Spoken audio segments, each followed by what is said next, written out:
గద్వాలలోని ST హాస్టల్లో ఆహారం కలుషితమై విద్యార్థులు అస్వస్థతకు గురయ్యారు. 12 మంది విద్యార్థులు అనారోగ్యానికి గురి కావడంతో హుటాహుటిన గద్వాలలోని ప్రభుత్వ ఆసుపత్రికి తరలించారు. వైద్యులు విద్యార్థులకు అత్యవసర చికిత్స అందిస్తున్నారు. బాధితుల్లో ఒకరి పరిస్థితి విషమంగా ఉన్నట్లు వైద్యులు తెలిపారు. మరోవైపు ఆహారం ఎలా కలుషితం అయ్యిందనే కారణాలపై అధికారులు విచారణ నిర్వహిస్తున్నారు.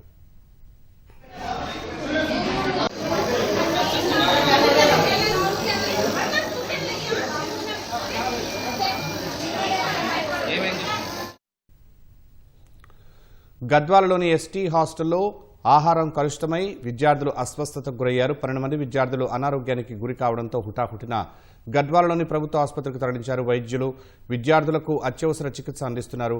బాధితుల్లో ఒకరి పరిస్థితి విషమంగా ఉన్నట్లు వైద్యులు తెలిపారు. మరోవైపు ఆహారం ఎలా కలుషితం అయిందనే కారణాలపై అధికారులు విచారణ నిర్వహిస్తున్నారు.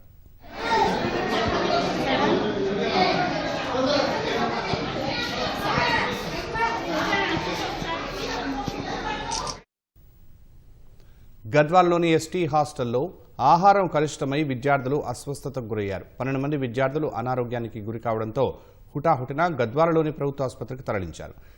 వైద్యులు విద్యార్థులకు అత్యవసర చికిత్స అందిస్తున్నారు. బాధితుల్లో ఒకరి పరిస్థితి విషమంగా ఉన్నట్లు వైద్యులు తెలిపారు.